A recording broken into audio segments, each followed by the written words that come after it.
How you doing? Martin Lopez here. Welcome to Men's Breakthrough.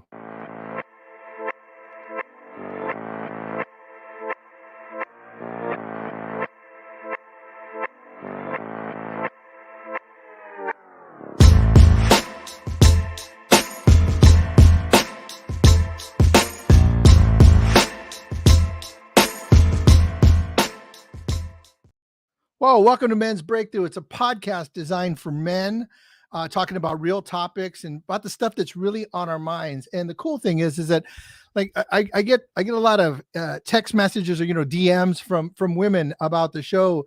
And one of the things that they say is, "Thank you for giving me an insight into my husband or my relationships or my ex-husband, all that."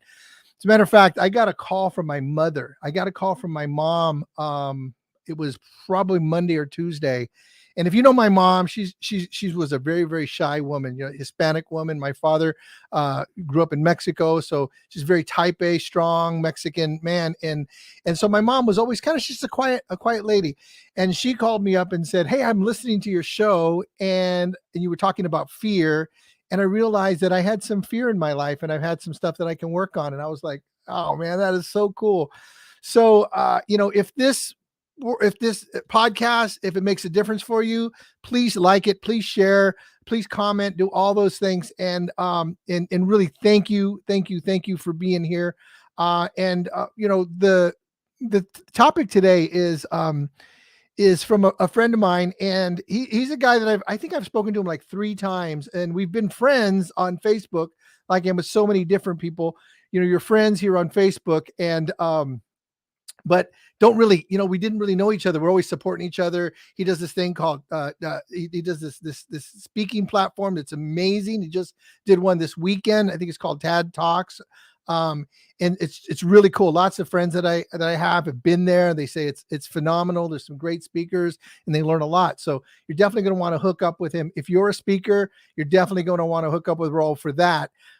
But beyond that, I mean, this guy's deep. He has a lot of really great ideas, and he's been around. He's guy's been around, So hopefully he's going to share us some of those stories. He's pretty open, and we're going to talk about one of his books, because I love he has a book that's called "Heal the Boy and the Man Will Appear," and I just love that title because I think that when I separated from Yvette, when I started my divorce, who left the marriage was a boy. It was a boy. It was a hurt boy.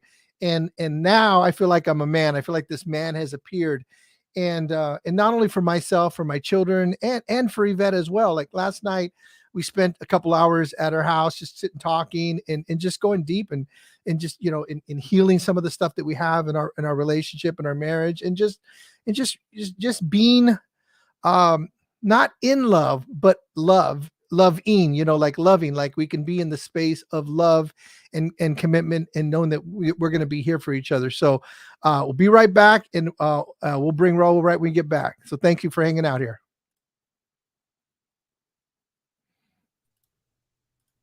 What's up, brother? How you doing, man? What's up, man? Finally, huh? We've been talking about this for a while. Yeah. Thanks for your patience, because I know that I've said, "Hey, how about this week?" And then the week passed, and it's like, "Hey, dude, what happened?" I'm like, "Oh, it's called dropping the ball, man." Oh, you know what? Don't even worry about it. I'm the same way, man. Sometimes I even have people on my calendar and I miss it, and they just like, "Oh, I got to get better at that." always, man. It's so great to see you, and I really want to hear. I really want to hear about your book. I want to, because I love. First off, I love the title. I think it's great, and I just talked about my journey that I'm on, and I'd love to dive in deeper in my journey and share some of it. But I really want to hear about your journey first. So please take a few minutes, introduce yourself, tell everybody about you, tell everybody about the book, and I'll be back. Cool. Hey, guys, I am Raul Lopez Jr. I am the author of this book, along with a couple others. But this is my primary: Heal the Boy and the Man Will Appear. Learn the importance of understanding and expressing your emotions. This book, although life changing for a lot of men and young men incarcerated, it's not just for men. The reason it's Heal the Boy and the Man Will Appear because it's my story, it's my life story. And I'll tell you statistically, tracking, more women buy this book than men, but they buy it for their men. Because sometimes as men, we go, "I don't want to read that stuff," or "I don't understand it," or trauma. What are you talking about, trauma? Although these days, I'm happy to see that a lot of men are recognizing that there's something going on in their lives. And I'll tell you a little bit about that. So again, my name is Raul Lopez Jr. I'm an author, speaker, coach, and I started speaker coaching and working with people in their lives transitions based on that story. And I'm going to tell you a little bit about it. But I wasn't a person who got into it and said, hey, I want to be a coach, or I want to be a speaker, or I want to be an author. For me, it was more of a passion where I just when I learned and healed myself, I started going to like juvenile halls and different places and helping kids. And somebody said, like, how much do you get paid to do that? And I said, I don't get paid, so I'm a volunteer. And they said, well, you can get paid. I said, what? And they said, yeah, the only reason I get paid is because you didn't ask them. I said, let you come in here for free, right? And I was like, oh, okay. So I looked, this was many years ago, but I looked into the industry, and it's an author, speaker, and coaching industry, right? And I honestly, back in the day when I was doing that work, the word coaching wasn't even out there. I think Tony Robbins coined that maybe 10, 12 years ago or so, Yeah. before we were just mentors, right? And then the term coaching came out. Anyhow, I'll go back and I'll share my story and what this book means, and Heal the Boy and the Man Will Appear, how it came to be, my speaking forums and my coaching and the whole thing. But and I'm going to bullet point this because I know we don't have a whole lot of time. But childhood trauma, right? Heal the boy, childhood trauma. I'm going to go all the way back to a very young age. I was born and raised in San Jose, California. That's Northern California. Lived there grew up there, and growing up, and I'm a little bit older than probably a lot of guys here. So I was raised in the 70s. In the 70s, San Jose is not Silicon Valley like it is today. If anybody knows Yeah. the Bay Area, San Jose, it's Silicon Valley, tech, everything, Apple, Microsoft, all that kind of stuff. None of it was there. Was the hood back in the day? Yeah. Yeah, it was honestly, it was fields, it was orchards, it was apricots, it was cherries, it was walnuts, it was they were orchards. In fact, the history of my family, my grandmother moved to Northern California following the crops from Texas. And she Wow. went there, and they used to pick the fruit and all that type of thing. Actually, cotton, it was in Santa Clara. So that's how we migrated. My family landed in the Bay Area.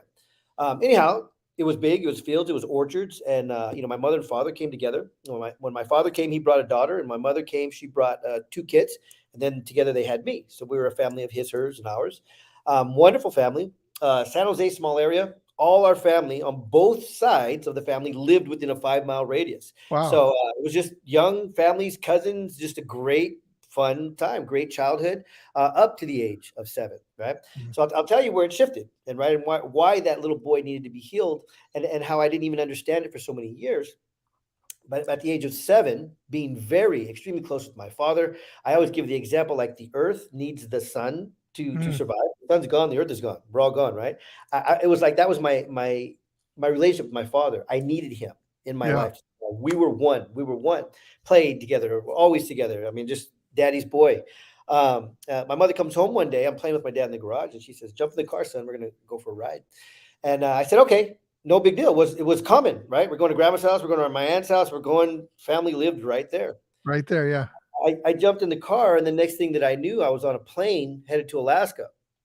At that point, I was excited. I was a little kid. I saw this big giant airplane. I was like, "Oh, cool!" Get on the plane. We fly out, having fun on the plane.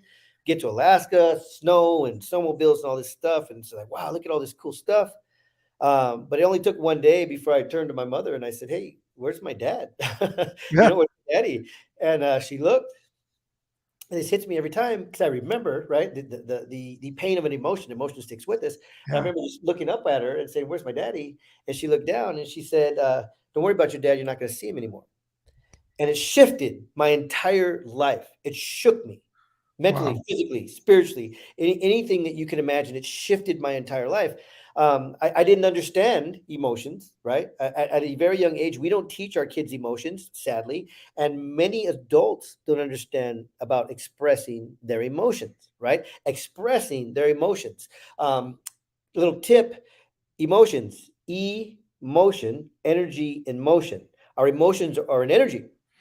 So I always give the example of, if you're watching your favorite sports team and they score, you don't just sit here, right? I mean, you have to oh yeah, you're right. You celebrate, and you don't purposely celebrate. You're excited. It's an energy. It's a positive energy emotion, and you celebrate, so you let it out, Yeah. 100%. right? So that's the energy that has to come out. Sadly, when we don't realize it a lot of times, but when negative things happen to us, we hold it in.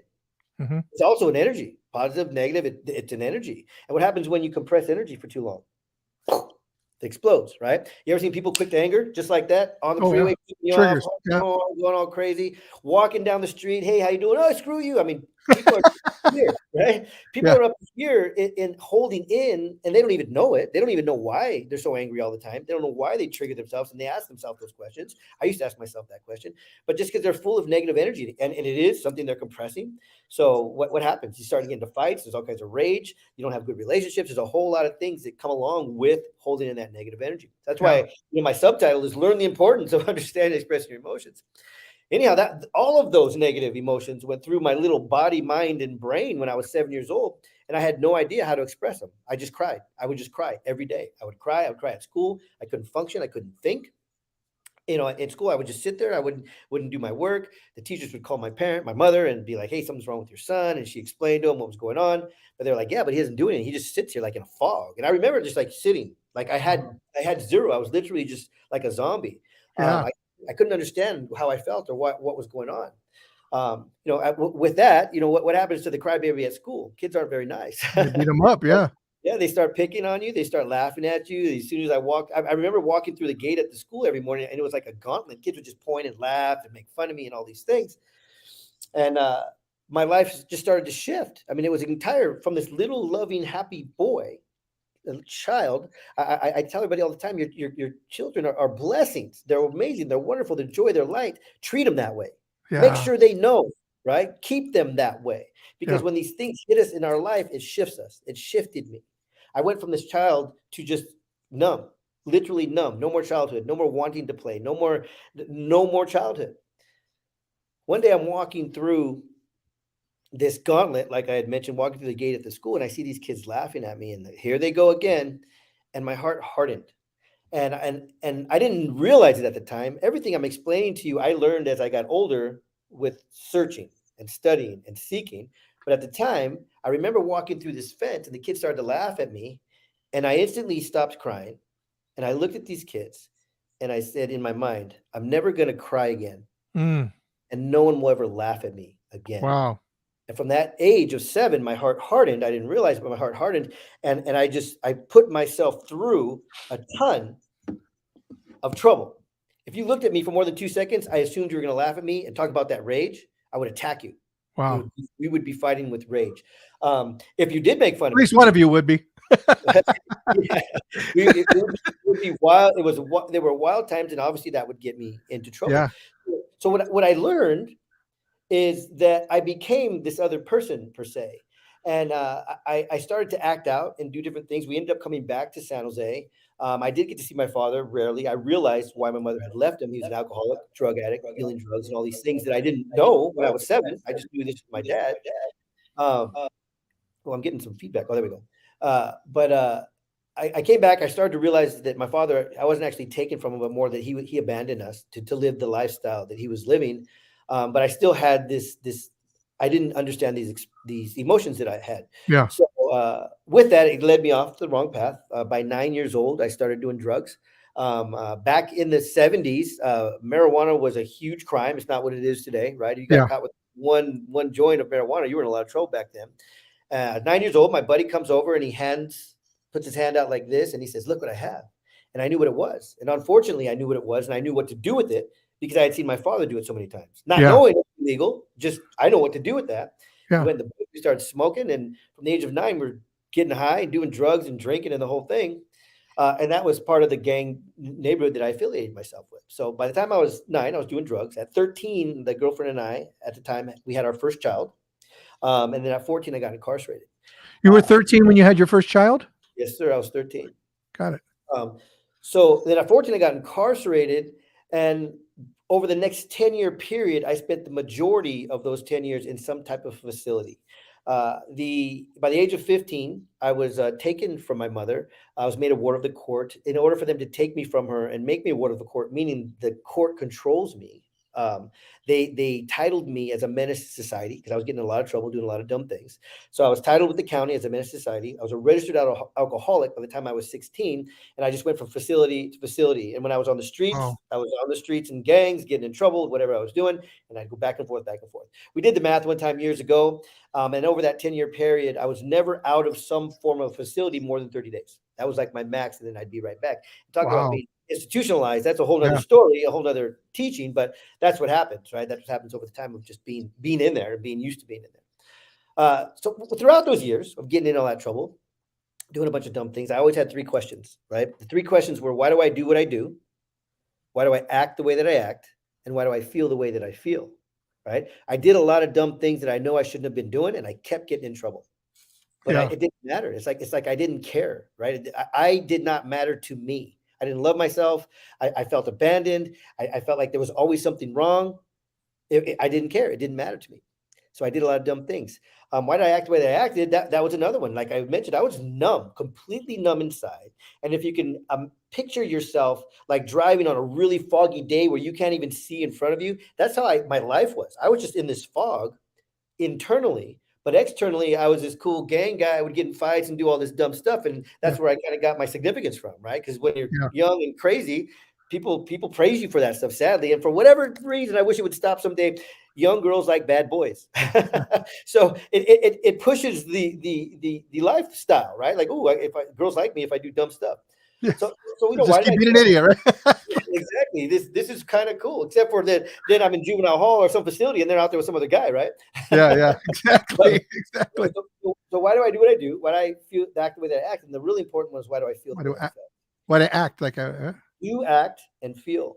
do act and feel So okay? so the last one is feeling, and that was the big one. Is why do I feel this way? Because I was completely broken. I didn't know I was broken. I didn't know how to express my emotions. I didn't know what emotions were, but I was just broken. I didn't know Mm. what depression was. I was highly depressed. I didn't know what anxiety was. I was full of anxiety all the time. Um, and I got into a lot of trouble and caused a lot of problems. So I had those questions throughout all those years, but didn't know that there were answers to them. While I was in San Quentin prison, I had a couple of visions. God showed me a couple of visions, and one of the visions he That's showed the me. big one. Yeah, that's a big house. San Quentin. In the early '90s, it's a rough place, man. Yeah. It's a rough place. And the sad thing is, looking back, because of the way I had conditioned and the lifestyle I was living, I belonged there at that time. I That's the wasn't there best by place for you. accident. I wasn't there by accident. That's who I was, and I should have been there. But I decided to change. God given that I decided to change, and So you were uh, going to say what happened. So I yeah, interrupted you. So, it's so you had a okay. vision. So one of the visions, I had many over the years, and I didn't realize they were God until I got a little bit older. But one of them was there was a big fight between the group I used to hang out with and another group. And when this fight started, one of our guys kind of walked over to us. And I'm sitting at a table out in the San Quentin on the yard playing dominoes, and the big group of us are all here. And this guy walks over and says, "Hey, we got to get down. And when you're part of the group, you got to do what you got to do. I mean, you can't say no, right?" So everybody immediately starts to get up to go do whatever we're going to do. And in half a second, from sitting down to standing up, I look over like this, and I see everybody else getting up. I see this older guy, right? And I'm assuming he was 65, somewhere around there, really skinny. He'd probably done a whole lot of time, over the years. I'm assuming he's probably on drugs for how skinny he was. I mean, he didn't look healthy at all. Yeah. But he jumped up and he was like, let's go get him. Like he was down, he was ready to go. And so Let's I said, throw down. Huh? yeah, I mean that's the lifestyle. I call That's it a it. Huh? subculture. I call it a subculture because I still have family members and people that I know that are into that, and they can't separate their mind from it. They just think that's what life is about. Yeah. God Yeah. given, I always say that there had to be more. There has to be more than this. This can't be my life. But in this vision, when he stood up and he did that, I saw him. I mean, it was like it was slow motion, but I saw him sitting in a lazy boy chair in a living room with a whole bunch of grandkids around him. And it was like God said, that's where he should be. Mm. He shouldn't be here. That's where he should be. And then it shifted in that same second. And I was sitting in that chair with all of these grandkids around me. And God said, this is where you could be. Wow. And I just saw this vision.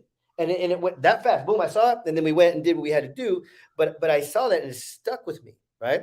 I'm on my seventh grandkid coming up next Wow. month. So that vision Congratulations. is coming into play, right? Yeah. So I saw that. You need that. You need that chair for your new place. I need to get the chair in my new place, right? And they're all going to come over, and it will happen. I know it will. But anyhow, that gave me it's like wow, there's more. There is more. And so when I got out of prison, I started to seek like there has to be more than this. The first thing I realized is that if I stayed in the neighborhood, anybody that knows anything about the system, when you parole, out of prison, you have to parole back to the county you committed your crime in. And you have to stay there for like your 3 years that you're on parole or whatever they give you. So the only way to get out is you have to ask permission. So I went and I asked, because I knew if I stayed in the town, the city that I'd been getting in trouble in for all my life, that I would get right back to prison. I Yeah. mean, I've been over and over incarcerated. So I went to the parole officer and I said, "Hey, man, I need to get out of here." And he said, "Well," and my mother had moved up to way up north into a little town called Cloverdale, kind of the Santa Rosa area in Yeah. Santa Beautiful place. Yeah. past Santa Rosa. And this was back in the '90s, so it was beautiful. I mean, everything is built up since then. Anyhow, so I go over there and I ask, "Can I move here? I need to move here." And they were like, "Well, you can move here if," I'm talking to the parole officer. He gives me all these rules, and he says, "You can move here if you go to college." So he forced me to go to college, right? By this time, I'm 24. I hadn't even graduated high school. I didn't even have a high school diploma. I've been incarcerated all this time. And I just said, "Go to college." And he said, "Yeah." And I remember when he told me that at that age of the mindset that I was in, I was like, what a jerk. This guy, man, he's going to force me to go to college. What is How this you all want me to about? have a good life? What's wrong with you? Yeah, exactly. Right. But I didn't think that way. I just, I Yeah. wouldn't ask. And I'll tell you, in the last 15, 20 years, I've been trying to find him, to thank him, because it changed my entire life directory. It That's really so did. cool. So he forced me to go to college. I go to the local junior college. He says, "You can move in town when you show me you're enrolled in a class." So I went to the local Santa Rosa Junior College. And I said, "Hey, I need to take a class here." I knew nothing about college. I walk on the campus. I'm like, "How do I get a class?" And they said, "You got to go to administration." "What is that?" "It's over there. Just go there and tell me in a class." And I'm trying to figure this stuff out. Walking around, just freaking, still looking like I'm just out of prison, the way I'm dressed and the whole thing. I walk in there, I go, "Hey, I need to take a class here." And they go, "Well, you need to do an assessment, like a college assessment." And I said, "Okay." So I did the assessment, and I forget, it didn't take that long. I think the next day or something, they called me and they're like, "Well, you're not ready for college classes, right?" So I go to the school and I go, "What do you mean I'm not ready?" And they're like, "Well," like, I knew nothing about the education system. And they go, "Well, you don't even have a high school diploma. Like, you have to be at a certain level before you can start taking general education classes in college." And they said, "But we have this little trailer on the side of the school. And if you go there, you can get, high school equivalency or GED, whatever you want." So I said, "If I do that, will I show that I go to school here?" And he said, "Yes." I said, "Okay, sign me up." Right. So he signs me up, he gets the paperwork. I take it to the pro officer. I go, "Look, I'm going to school there." And he goes, "Okay, you can move into my town." Took me a couple of years to get my high school equivalency, and then I started doing, now what? The counselor's like, "Now what?" I don't know. I still don't understand the school system. I go, "What's next?" Like, I don't All know. right, what's happening? I still don't know what's going on here. I don't know. I have no idea. I just got my freaking high school equivalency. I don't know. It's like, "Well, you can get an AA degree, you get a bachelor's degree, you get a master's degree, you can do whatever you want. You can transfer to another university after so much time." They're giving me the whole rundown. I understand it now. At Yeah. the time I did. And then I said, "So just tell me what I need to do." And they said, "Well, you got to start with GE, general education. Start with your college GE." And I said, "Okay." So they put me on this path, and one of the college courses, standard GE, is Psychology 101, right? Psychology 101. If you took any college, you had to take a We've all been in that one. yeah, you had Absolutely. to take it. That class completely changed my life. That class was taught, the professor, she was Native American, Mm. psychology, psychology, she was doctorate in psychology, and she practiced her Native American spirituality. So she Wow. combined psychology, science of psychology, with spirituality. Blew my mind. I was there in that class, God given, because any other Yeah. class was just psychology. It wouldn't have been what she taught us. You know what I mean? Yeah. So it really shifted the way I thought, and then, like, wow, oh my goodness, you could, all this spiritual stuff, all this psychology stuff. The main thing that the psychology caught me on was, I'm studying one day, and I'll paraphrase, but the book basically said, if you experience this as a child, you may act like this. If this Mm. happened to you as a child, you may do things like this. If this happens to you as a child, you may feel like this. It answered the three questions that I had no idea there were answers to. And I was So just shocked. why do I do the things that I do? Why do I feel the way I feel? Why do I act the way I act? Exactly. Answered those three questions for me. And I really didn't know that there were answers to those questions. And it did two things for me. First of all, it gave me the answers. And I was like, wow, there's answers to these questions. Second of all, it came to me that if this is in this book, it's not just me. Mm. It's not just me who wonders how I feel, act, or do. It's not just Yeah. me. There must be millions. This is psychology. It's the brain. This is what Yeah. people go through. So Yeah. it really inspired me. And I completely went off the GE directory, and I just started studying all kinds of sciences of the mind, psychology, neuroscience, quantum physics, communications. I studied anything and everything I could to figure myself out. Right. Yeah. So I got to a point of understanding, right? The science. I always say the science of the mind and the body. It is a science, right? Psychology, neuroscience, it's all science. biology, what we eat, how we exercise, everything. It's a science, right? This human Yeah. body, there's science to it. And I make that clear because a lot of people don't like to cross science and religion per se, or science and spirituality. They go, oh, those don't fit together. And well, they fit together 100% because this mind and this body is a science, right? I But love it. when I Yeah. understood these things, right, I understood these things about myself, and I was like, wow, now I know why. I have the answers to these questions. It's really exciting, like cool. But there was something still wrong. Something was still wrong. So from that point, I started to get a calling and remembering these visions I was having. I started to seek God. And when I Mm. started to seek God, I had just this amazing spiritual experience where God spoke to me and the healing came. And it was from there I understood with God as the foundation, understanding the science of the mind and body will change your life. And I'm going to tell you the experience, and then from there you guys Say can that ask. again. Say that again. With God as the foundation, understanding the science of the mind and body will change your life. I understood the science, but I Got wasn't it. healed. I Yeah. wasn't healed. It took God to heal me, and the combination of healing and understanding the mind and the body, the science of it, I was whole. I became whole and understood, and I was healed, and it was my duty to go out and do what I do now. But I want to tell you about the this amazing experience I had where God spoke to me. I Yeah. told you that in my life, there was this wall, right? I was young. I was in this fog. There was just always this wall. I couldn't move forward in anything that I did. It's like anytime I tried to enjoy life or have a relationship, whatever it was, I would just slam into this wall all the time. Yeah. And I remember I could see this wall, right? It was like, it's right here. I can't do anything. And I would see, I had a ton of therapists and psychologists and stuff, people that I worked with, right? Trying to figure out myself out. And one of the psychiatrists one time was giving me a couple of metaphors. And she said, can you put a ladder on the wall and climb over it? And I told her, I can picture the ladder, but I can't climb it. She goes, can you put a door on the wall? Picture a door on the wall and walk through the door. And I said, I can see the door. And I said, but it's locked and I don't have the key. Mm. And she said, well, what's on the other side of the wall?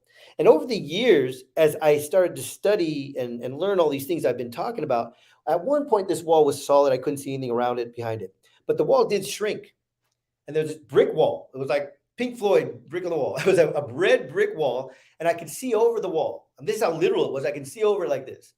And she says, what's on the other side of that wall? And I go, freedom. And Mm. she goes, what?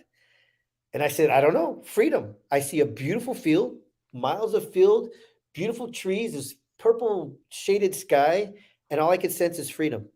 And she was like, wow. Like she was even like, what is that? She's like, I want freedom. one of those walls. Yeah, she's like interesting, and she kept trying to help me get through the wall, That's so but cool.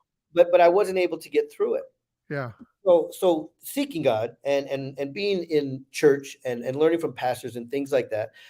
One day a pastor came to me, amazing pastor. He's been my pastor. He was my pastor for 20 years. And then he retired, and I hired him as a coach because he was just so amazing.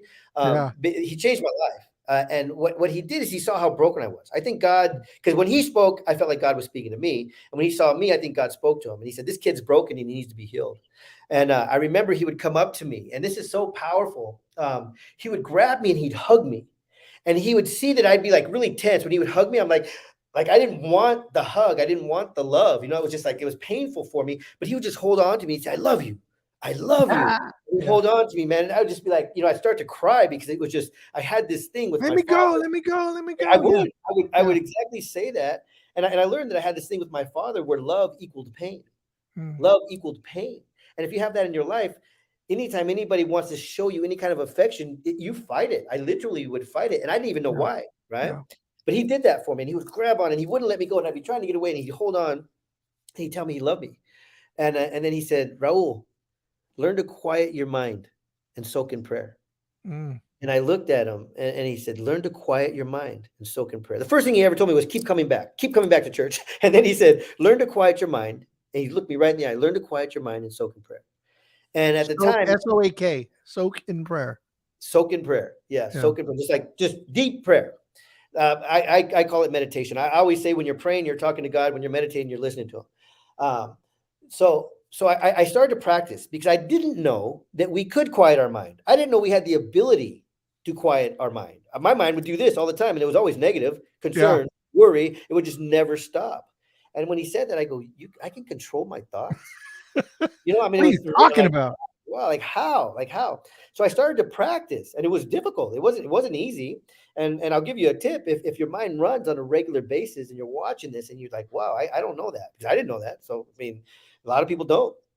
uh, what I started to do was focus on just like one thing. I couldn't quiet my mind and think about nothing because I kept all these things would come up. So I started to think about like one thing, a bottle of water, a green tea, whatever. I'd think about one thing over and over and over again, and everything else would dissipate. And I'd just be thinking about this one thing. And then little by little, that would disappear. And I'd be soaking in this quiet meditation where my mind was quiet and I would start to hear from God. And it's Mm. powerful. So I tell you, It's a great practice. practice, practice, and it takes time. Um, so one day I'm in That's this. going to be one of the reels that I'm going to make. That's going to be a reel. I'm going to put There that you on go. as a reel. That's a great one. Go ahead. Do it, man. I'd love to get it out there. So one day I'm in this deep meditation, and like I'm standing in this room right now, right? And I was in this field. All of a sudden, I was in this field, and I just looked around, and I was like, "Holy crap, I'm here!" The wall was gone. I was like, "This wall is gone. I'm in this field," and I was just looking. Is that during the meditation? This was during this meditation. This is God pulled me from wherever the body I was in and took me to this field. Because I'm standing there like I'm standing in this room right now. Wow. And I see this field and I start to try and walk and my feet won't move and I'm stuck. And I'm like, what's going on? The Wall's wall's gone, gone. but my feet are stuck. Exactly. The wall's gone, but I can't move. Yeah. And so I start to look around and I look over, and to my left, there's a little boy standing there. And I look at him and I realize it's me at the age of Mm. 7 years old. And I look at him, and my first instinct was anger. I was like, you're my wall. All of these years, I've been living in this pain, and like, I don't understand why. And this little boy just looks back at it's me, and he looks back up at me, and he says, I'm not holding you here. You're holding me here.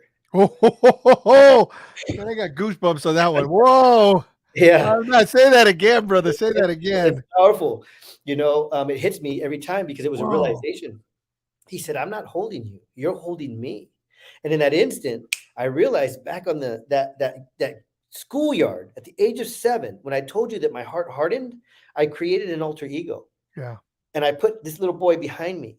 Mm. And I said, no one's ever going to make this boy cry again. No one's ever going to laugh at this kid again. I'm going to protect him.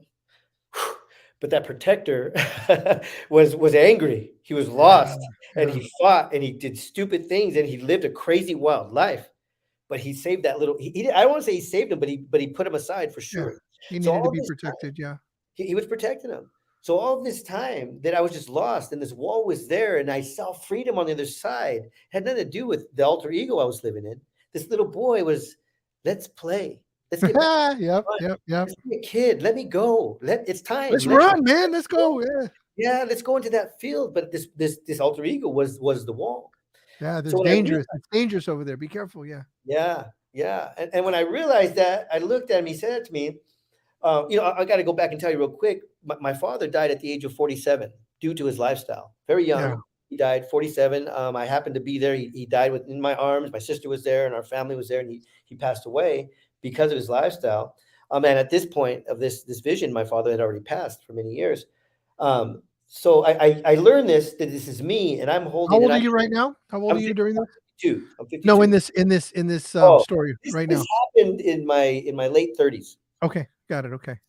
So I realized that I'm holding him there, and I start to feel bad. I start to feel good. I start to understand what's happening, what's been happening, and I kneel down and I start to hug him.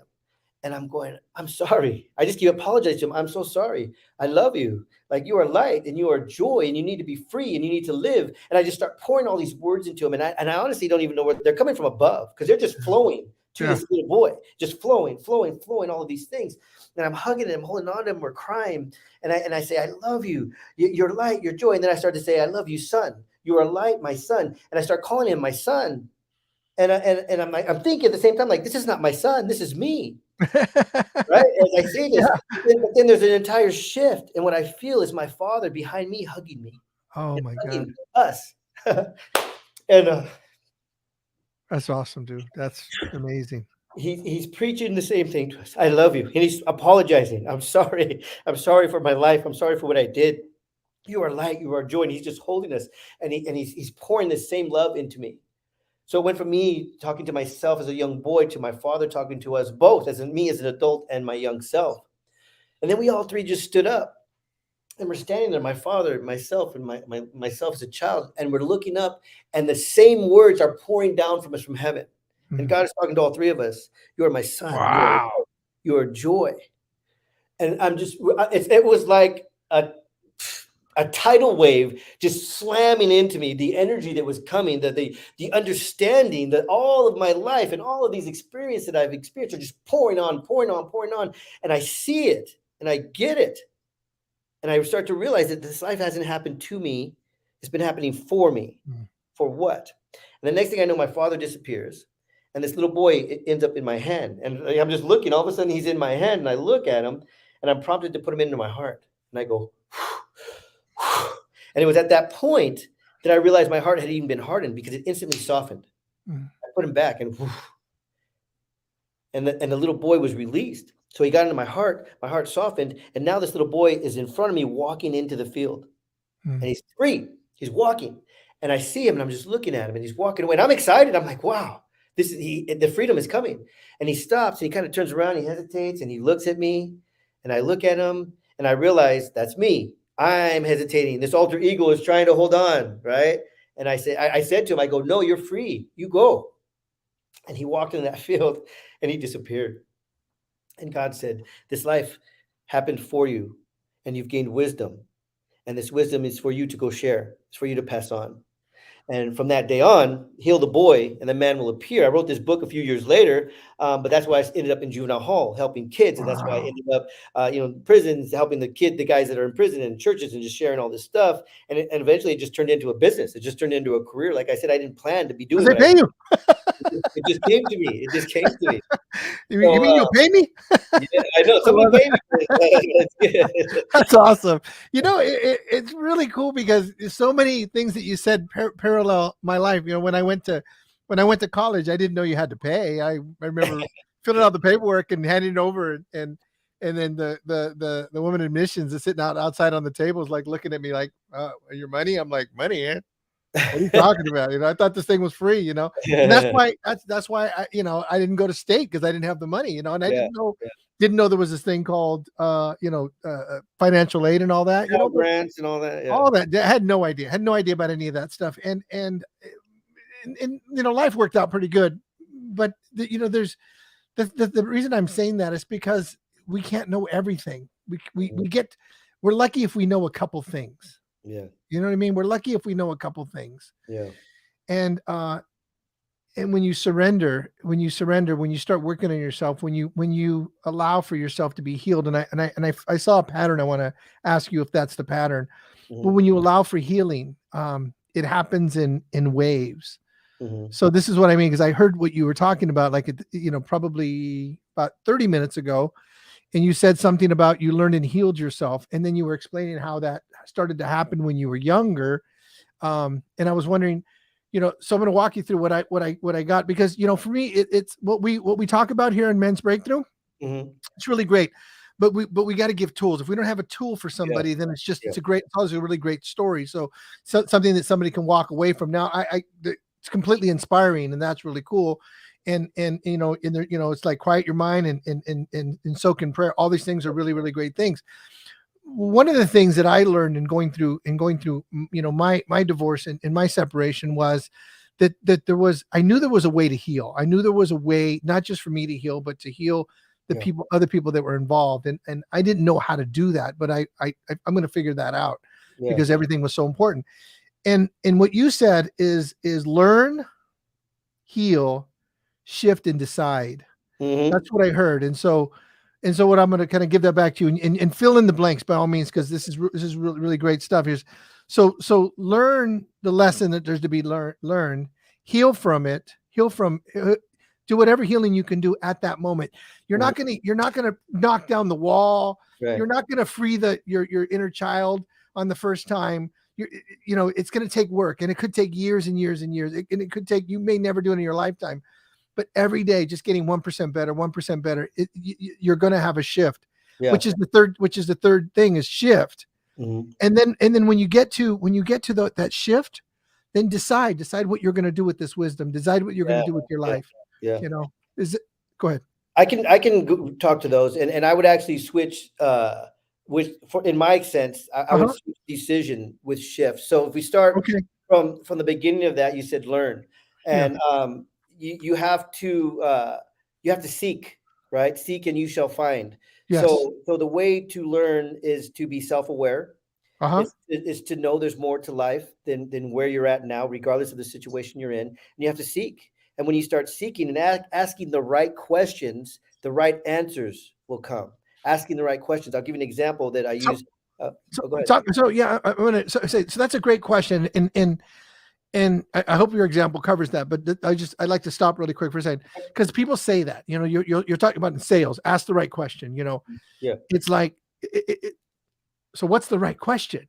Okay. You never know until you know what I mean. Go ahead. So what I'm talking about is while we're seeking Uh huh. personal growth, self-development, the way we talk to ourselves is a big deal. And the questions that we ask ourselves is what I'm talking about. So Yeah. Cool. here's the example. There was a time, most of my life, like when I was young, I was a skinny kid. I was always on the streets. And then I got to a point where I was working out all the time. And then I stopped in my early 30s. I stopped working out and I gained a bunch of weight, right? I'm only 5'6", right? And I got to like 190 pounds. So I was like heavy, right? I was heavy, and I had never been that heavy in my life.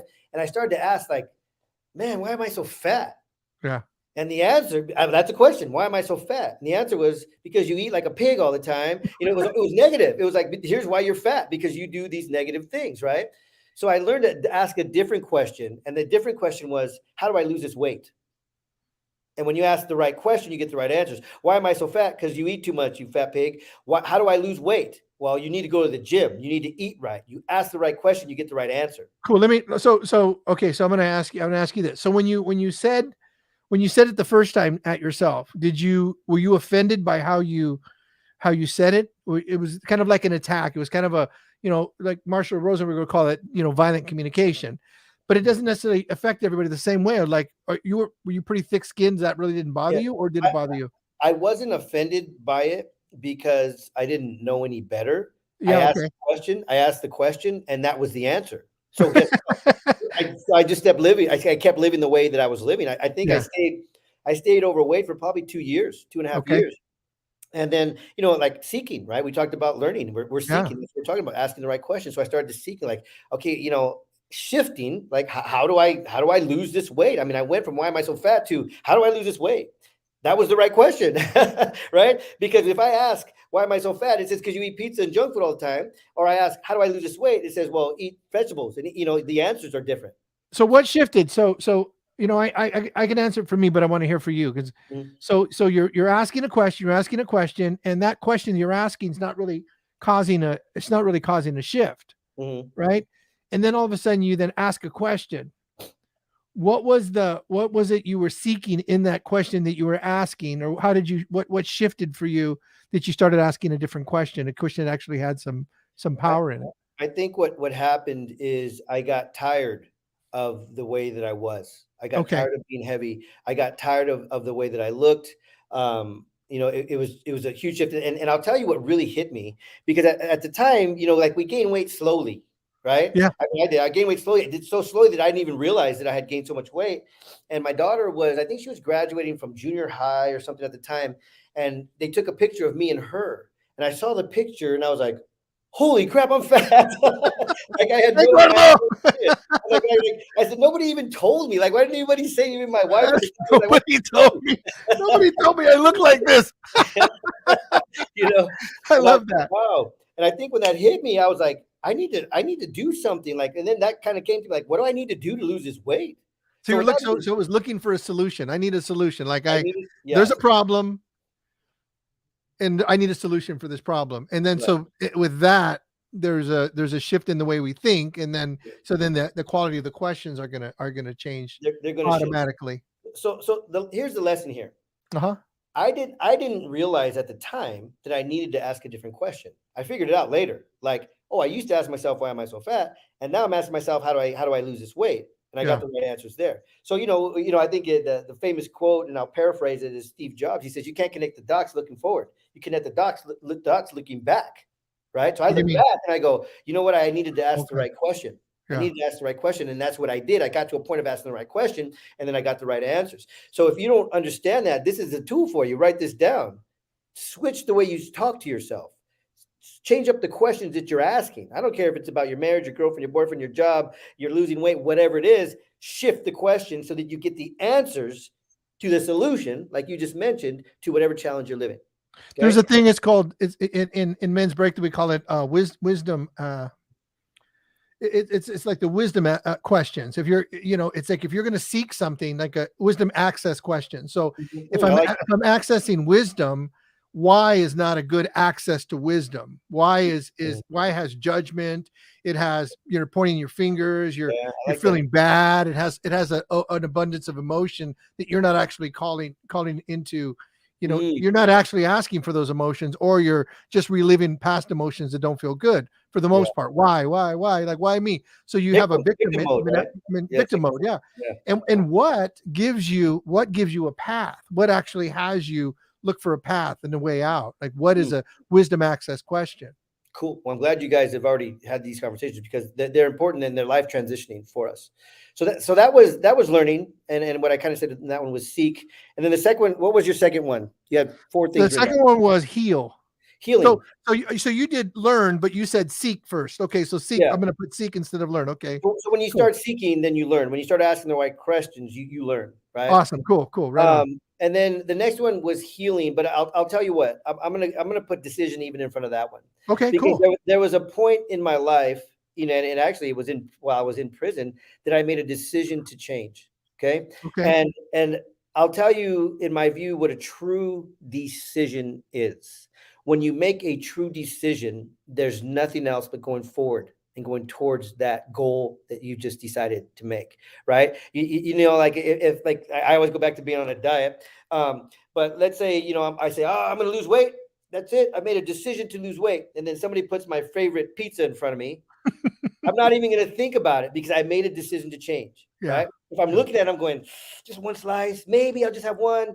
Then I haven't made a solid, true decision yet, yeah. right? Because when you make a decision, you're done with whatever it was. Yeah, it's non-negotiable at some point. It's like I Yes. I, I talk about the what do they call it, the New Year's resolutions. Mhm. It's like we make these resolutions, and then we negotiate with ourselves to actually if we're gonna keep doing them or not. Right, right. I'm on vacation just for the week, and then we end up Yeah, doing it yeah, for months, yeah, right? We do it for months. So a true decision, you don't switch it up. You made that decision, you seek, and that's what I did when I made that decision. I fought and I battled, and it wasn't easy, but I changed. I started to seek and change my life, right? So so seeking, with learning, will, so then it becomes, so along with deciding is you need the will and the grit in order yeah, to yeah, do that. Like, yeah, yeah, you're going to need willpower, you're going to need grit, you're going to need yeah, fortitude, you're yeah, going to need strength at that point. yeah.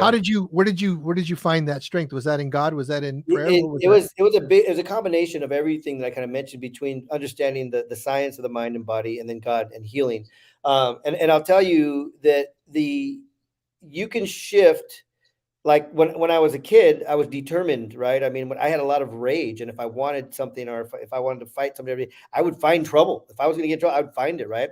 So I also had that. I had this drive. I had this energy. I always have all my life. I just Yeah, used it for the wrong direction. yeah. I had a buddy that I used to, when I was in the corporate world, and there was three shifts, and he was the supervisor on the third shift, and they used to always get in trouble because they were there by themselves at night, and they'd always just do dumb things and stuff. And he said he went in front of them one time, and he says, "Hey guys, we are the best at everything we do." And they're like, "Yeah, we're better than everybody at," it was a manufacturing, "at building our product." Yeah, he said, "And we're also the best at fucking shit up." I don't know if I can do that here. We're both sides. When he said that, they all went, "Oh." And it's like, Yeah, it's like, it's true, man. It's like, yeah, I'll blame you for the good, but I got to blame you for the bad too, yeah, right? I yeah, mean, yeah, that's right. we So the yin screw and up the a lot. yang, baby, the yin and the yang. We screw up a lot. I love So, it. Okay, so with so that there's said, decide, and then okay. I took the negative, the power that I had, that I didn't really realize, but I knew I had this power. I always attracted certain type of people. I was able to control situations and all that, but I did it for the wrong reasons. I took that same energy, that same power that I had, and I used it to improve my life. Right. Mhm. I mean, I remember, and I did have people. This is important. I had people in my life that I can call and go, "Hey, I'm about to do something stupid," right? And weirdly enough, one of the people that I call, I had a friendship with one of the college teachers, the instructors, and we just became friends. She was intrigued with my life and all these different things. And I remember a couple of times I call her at like midnight. I'd be out in the streets, and I just like I would have this institutionalized feeling of I don't want to be out here anymore. It's easier to be back in prison. And it wasn't Yeah. even it wasn't even like a thought. It was like a pull. Like, oh, I'm just going to go do something stupid because I was so used to it. And I remember one time I called her and I was like, man, I'm about to get in trouble. She's like, what are you talking about? I go, I don't know. I just have this weird thing. Like something's drawing me. Like I'm going to go just do something stupid to get myself in trouble. And she just stayed on the phone with me for like hours. Like we're on a payphone back then. The payphones we're on a payphone. Another quarter, another quarter. Yeah, exactly, man. Hold on, I got to get some change. So I had people, luckily, I Yeah. had people in my life that I can call and talk to like that and that would listen and it would walk me through these things. So it was a battle. It wasn't easy, but I made that decision, right? And I used the energy that I used to use for the negative to change my life. And I was seeking and I was learning and I was growing and I was healing, right? All based on the decision that I had made. That's beautiful. So I call that, you know, we talk about this thing called confidence a lot, you know. You know, I need confidence, which the Latin term for confidence is immense trust. That's what actually that means, right? Yeah. And that's the Latin root of it. It's immense trust. Okay. So but I also thought about confidence was also it's also to confide. To confide, like so that when we confide in another, we gain the strength of the other inside of us. Yeah. You know, so it's like if I'm having a tough time, I'm gonna call Raul and hey, help, I just need to talk to you for a little while to walk me through this. Now I have my strength and I have your strength. Yeah. Because I confided, because I was willing to be vulnerable, I was willing to be open, I was willing to seek help. And that's the toughest thing for us men to do. And I think women have it, but I'm not talking for women. Yeah. I think for men, us Latino men especially, right? That we have a tough time because our machismo, or you know, where we come from, the gangs, all that stuff, and the fathers and the way that they are. God bless them, they're doing their best. But we've learned stuff. It's been passed down by the generations, right?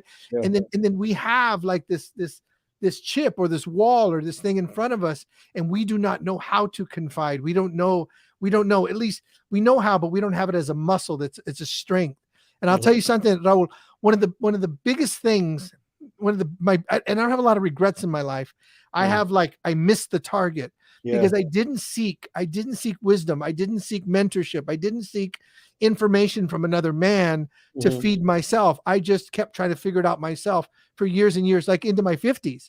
And it wasn't until I was in my 50s that I finally started asking other men, like, I got this problem. What do you think about that? And then they'd share it with me. I was like, geez, I should have asked you that question 20 years ago, you know. But it's like, but I think that's that power in what you're talking about. But at the same time, I have another question for you, because do you want to say anything about that, or could I ask the other question? No, go for it. Go ahead. So you had this aspect of yourself that you created when you were a child, and that did serve you. It served a purpose and stuff like that. How is, and I call it the evil shadow, and that actually, it's not my term. It's not my term, evil shadow. That's Phil Stutz uses that in the tools. Yeah. And so the evil shadow is this aspect of us, which it was usually created when we were a child to compensate for something. Right. So mine was when I was on the schoolyard. I was going to get in a fight with this guy. This big guy's a lot bigger than me. He was going to beat me up, and I got out of the fight. I got out of that fight, and I got out of the fight by talking my way out of the fight. But in that moment, I felt, and I didn't have the word coward. I didn't have the word I was afraid, but somewhere instinctually, I felt like what I did was I was less of a man. I was less of a child, and so from that point on, I learned how to fight really good. I think I probably lost like one or two fights my whole life. Yeah. And I won a lot of fights. And I pride myself. I used to pride myself on that, you know, like if you need me to back you up, I'm there. That's approaching God. So let's go. You know, I had no problem with that. And then when I went into my marriage, it was the same thing. It's like, if there was any little bit of pushback, then I would bring a knife, you know, a gun to a knife fight. So I just would destroy that. I would do whatever I could to destroy that conversation so that I would feel safe. And I didn't know I was trying to feel safe until I did some of the inner work. Yeah. And then what I realized is that there was that person that was a destroyer. also has a good aspect to him. There's also some power in that. Yeah, yeah, yeah. So speak to that, please. So this I call it the alter ego. It's the same thing as the dark Yeah. shadow. What this part of me does have is protector, Hmm. right? Okay. So protector, I was protecting that kid, but I was so lost emotionally, right? Spiritually, I mean, educationally, I was so lost I didn't understand anything. And I was just in this fog not to understand. But I've always been a protector. I think men are protectors of the Yeah. family. So as much as I was lost, I had this thing in me, and you just kind of triggered it. You reminded me of it. As much of a knucklehead as I was, and as often like you, I mean, we would go out looking for fights. That was our goal. Like let's drink some beer and go get in a fight. That was like our night. That's what we would do. I would never, ever pick on anybody that I felt was less than me. I Mm. would fight people that were always bigger than me. I would see these guys that were walking around, they're all tough, and they thought they were bullies. And I'd go, okay, come on, let's see how tough you are. But I remember like these little guys that would get picked on, I'd go defend them. I'd Yeah. go protect them. I'd be like, leave him alone. What, you fight me? What are you going to fight this guy for? You know what I mean? Yeah. Like I was like that too. I Yeah. always had this protector in me. So that alter ego was a protector, but he was protecting for the wrong reason and protecting the wrong way, I should So say. he lacked the wisdom of we call it a hero. So, Brian Johnson calls that a hero. A hero has the strength for two, Yeah, exactly right. so That's yeah. perfect. Yeah, yeah. He lacked the wisdom to use that skill of being a protector. Put my arms anywhere like a bull in a china shop. Yeah. Right. Exactly. Exactly. That's So good. there's that one. Okay, so cool. And then there's the shift. Uh-huh. Let's talk about. I think you talked about deciding, Yeah, we and talked then I about talked this. about confidence on that. And let's talk Yeah. about the shift, and then we'll finish up. So everything that we've been talking about when we started talking about these four topics was how this shift happens. Because it Uh all huh. little by little, there are shifts, little shifts happening, right? Like I'm talking to little somebody all micro night. shift. Yeah. Yeah, I'm talking to somebody all night. I'm about to do this. I'm about to do that. Well, don't do it, right? So when I was able to defeat that draw of going and doing something stupid and getting incarcerated, that was a shift for me. Like, oh Can I wow, ask you a question? Can I interrupt you real quick? yeah, yeah, Because I'm real curious about this. So remember when you sat down and you looked at the old man and you saw yourself in the yeah, Brook lounger, as you will, yeah, yeah, the recliner, when you saw that happen, but you did go do what your duty was in prison. yeah, You had a yeah, job to do. yeah. Did you start to shift the way that you did that, or did you have to just keep playing that game, or were you creating shifts in how you were? So what I did is I started to feel God's calling. I mean, I was introduced to the church and Jesus very young age. In fact, before my parents separated, is the earliest time I remember. I Uh-huh. remember the only reason I think I remember this, I was so young, is because Mexican. Everybody in our family Catholic, Yes. hardcore Yeah. Catholic, and my mother took us to Christian church, and it was a big deal in the family. Like, Like, what are oh you my doing? God, yeah, exactly. Right. What about the rosary? Oh, diablo! It was a big deal, especially with my Yeah. grandma, right? It was like a big deal. And Yeah. I remember sitting in church and, I was a little guy, probably 4 or 5 years old, whatever, when I first introduced. And, the kids section, but I didn't want to be in there. So I'd scream and cry. And I learned, right? I would scream and cry that they'd take me out into the main auditorium with them. So every I time want they to be put with me my in there, mom and dad. exactly. I started kicking and screaming and crying. They go, get them out of here. So I'd go out there and I sit with her.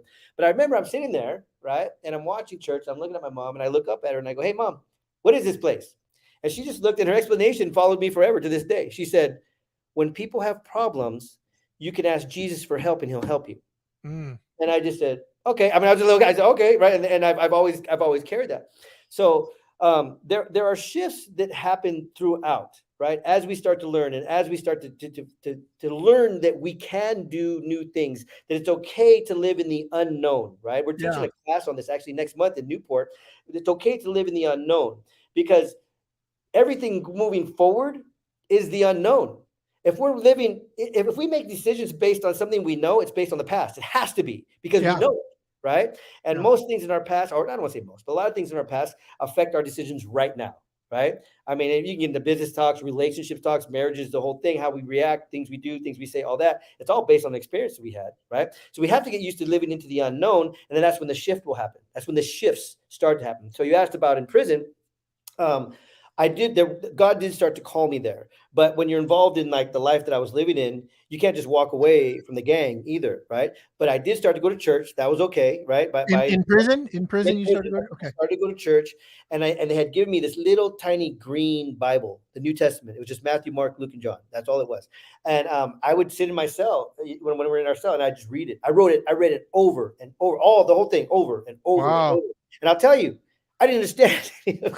I didn't understand any of it. I mean, where my mind was, I was more like, this is the same story just told by four different people. It's like it's all it's the same story. Right? You I think know? he copied his Cliff Notes. Exactly. So I mean, and that's what I was thinking. But I did to keep to read it, and it was a calling. So when I, and again, like I think you're asking is there was a shift there. I didn't know. I Yeah. didn't know that was a vision from God. I didn't know that it was a calling, but I did have something that said go to church.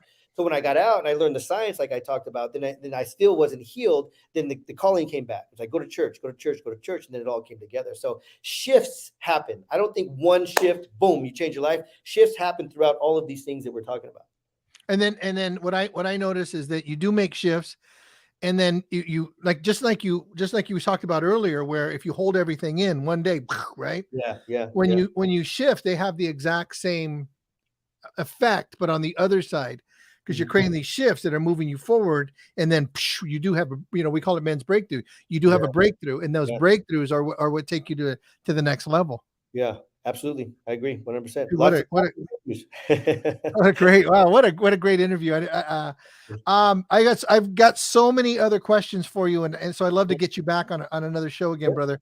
Like yeah. really. So I know you're up to a lot of really cool things. A lot of people that watch Men's Breakthrough, a lot of influencers, a lot of speakers, a lot of people that are authors and stuff. Yeah, So can you tell everybody like what you do, what the Tag yeah. Talks is, and that thing? So if you don't mind, yeah.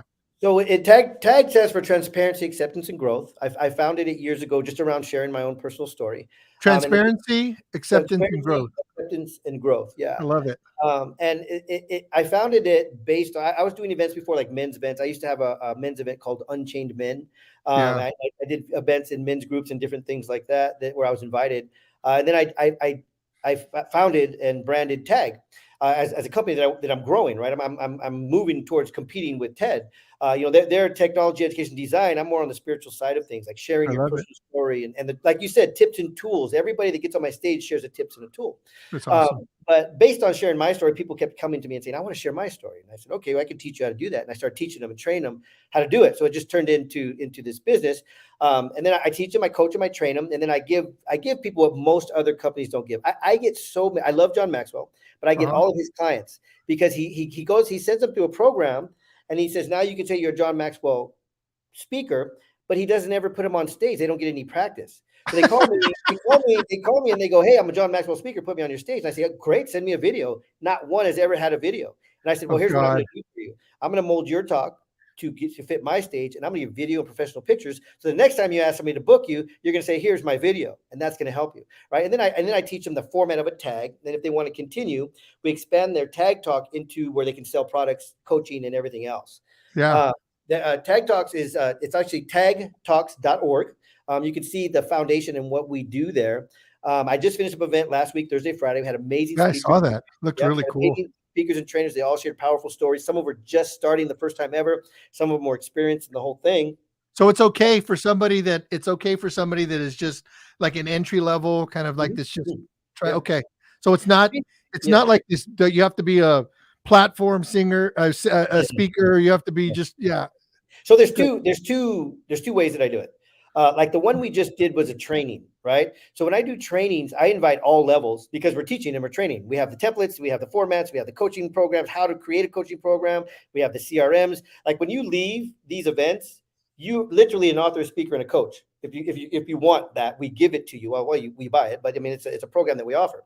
So you literally all of those, and then when I do, that's one event that I do. The other event I do is a just tag talk where I get about 12, 15 speakers who come and specifically share their story.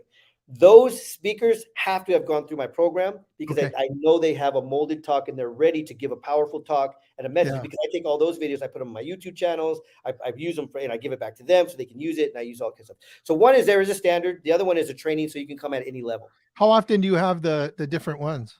I'm doing. We're scheduling them right now. I'm doing 4 of the training. The next one is going to be either end of April or in May in Las Vegas. Are So you going to we're be coming to scheduling. San Diego? I do want to do one in San Diego, but here's what I was just going to say. Next month, March 11th. Okay, all this powerful stuff we're talking about. We're doing one in Newport Beach, March 11th, called "Turn Your Pain into Purpose." Oh, God, I Turn love your it. Yeah. turn your pain into purpose. And these little things that we've been talking about and touching on, we're going to expand. How to have a breakthrough, how to know that you need a breakthrough, how to understand why you do what you do, why you act the way you act, and why you feel the way you feel. So we've been doing webinars on it in the last couple of days, and people are having breakthroughs with just a little bit of tips and Yeah. tools that we're giving Yeah. them. So this event, it's not going to be a huge event. Like my other events, like you got to pay $2,500 to get there, right? To get this talks and all that type of stuff, the training. This one's only $299. Nice. $299. That's it. It's a One full day. day. One day, one full day. It's in Newport Beach, right on the water. Beautiful venue. I've used it before. We sometimes surprise a lot of the people like who continue to grow with this. We do private yacht cruises and stuff. I I don't know know if you had that. You invited yeah, me to the yacht cruise, but yeah, we and do the yacht cruise and all unfortunately, that. I have. Well, fortunately, on March 11th, I have the Curiosity Theory for Women, so I have that. Otherwise, I would be there Is 100%. that it's a call like this? No, the Curiosity Theory for Women is my training. Is this program, but it's a Oh, women's program. So, is it Men's live in person? Breakthrough is a men's breakdown. What's that? It's live in person? It's an in-person program, yeah, and Oh, it's also on Zoom as well. So it's live and in Zoom. So I stream where it. do you do where do you do that one? I do that one. I do that one at my house. Oh, do Yeah, you? Super yeah, cool. Yeah, yeah. yeah, too bad. I mean, bring them all. Bring your whole team over there. Let's go up there. Come on, Yeah. follow. If it's okay, and there's some people that I don't want to pull from your audience because you're No, no, obviously no, absolutely. Listen, this yeah. is a big world. I heard there's a couple million people on this whole planet. So That's right. yeah, That's yeah. right. I don't think I have the link right here in front of me, but I could post Will a you come link in back the and then group. put it? Will you come In back the and put it group. in? I can. You know what? Let me see if how quickly I can bring it up. If I can Yeah. bring it up, pick it up. Cool. As you're looking for that, I'm just gonna finish up the show. Okay. So hey guys, so Okay. let me jump on here really quick. And where am I? Where am I? There I am. Okay, I'm always saying, hey guys, how you doing? So, and what a great show. I learned so much. I've got, and I use sticky notes, so I got tons of sticky notes with lots of amazing stuff. I think one of the most powerful things that we talked about, you go back and listen, is that the path to healing, the path to success, the path to being the person you want to be, being the man you want to be, and then ultimately being in service to humanity, being a hero, not only for yourself, but being a hero for your family and for other people. The hero has strength for two. So ultimately, that has a path.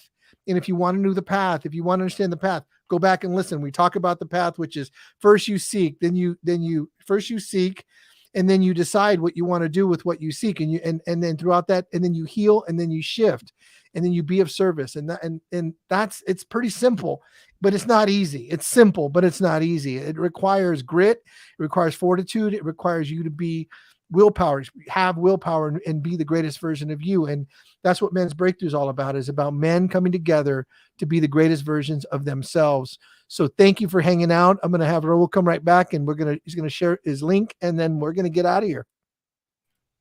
All All right, right. there you are, my man. Cool. Thank you, sir. Yeah, I just popped the link in there. This event, I'm partnering with actually my girlfriend. She has founded her own program called She Is by Angelina. So she does a lot of women's training and empowerment. And then we're combining. We put together this one, pain into purpose. Turn your pain into purpose. Share your story. Learn to get healing, and then help other people with it. So we're combining the Heal the Boy and the Man Will Appear program with with her She Is program. So it's for men and women. I put the link in there. You can see the landing page and all there. Like I said, I mean, it's in Newport Beach. I know you have a lot of following in San Diego. So do I in the Southern California area. I do events down there all the time. Join us March 11th. It's going to be a great full day of training. Who knows? Maybe you'll end up on a fun yacht cruise with us. We cruise around in the Newport harbor there. We stop. I don't know if you've ever been out there, but you can back your yacht up to the restaurants and they'll bring out food to you. I mean, it's just super fun. I used to hang out at Balboa Island. I used to hang out Okay, there a yeah, lot. so Yeah, yeah, it's yeah. so I know it's the so place. Yeah. fun. So nothing better than a great day of training and healing. We're gonna laugh, we're gonna cry, we're gonna heal, we're gonna go through some processes. I got to have also a licensed psychologist there. The whole thing. It's gonna be a great day of overcoming some trauma and understanding some of these things. The link is there. Join me. You know what? I don't have. I'm going to put my email. I probably shouldn't do this. I'm going to put my email right here. And if you have any questions, email me, and then we can set up a call, right? Because Let me, that, I'm gonna add that in really quick. Let me add okay, that in. So because here you the go. landing page goes to it goes to the website that I created. But for the most part, the contact information there is Angelina. So you can also set up a call with her if you'd like, or Cool. you can email me there, and if you have some more questions. But again, like I said, so many people. If you break your arm, you're going to go to the doctor and get it fixed. If you get a cut, you're going to put a band-aid on it. But when we have things wrong with our mind and emotionally, we don't spend any time or energy on it, right? $200, $99 for a full day of transformation. You'll spend that at the bar this weekend. It's true. So invest in yourself, invest in some training. I'd love to speak with you guys and work with you guys some more. And everybody that comes to the event, I'm going to give them a free copy of my book. And there's going to be a couple other cool prizes. I even give away, one of my sponsors has 5 resorts in Cancun, and I give away free trips to Cancun also. So come on. Whoa. That's awesome, brother. I'm so grateful. I love you to death. I can't wait to have you on, another men's breakthrough. Yep. And just really thank you from the bottom of my heart. You gave some amazing nuggets. Thanks a lot, man. And hey, out there, if you're watching this, like Raul said, he goes, hey, do you mind if I share my information? Nah, absolutely. I do one thing. Raul does a whole different thing. And there's enough people. There's enough people that need help. There's enough people that need support. That's what we're here for. We're here not to hoard anybody. We're here to do what we can to support. And I do what I do. He does what he does. And I can't speak for you, but I would imagine I would be. It's like we're grateful for that opportunity. Absolutely. All right.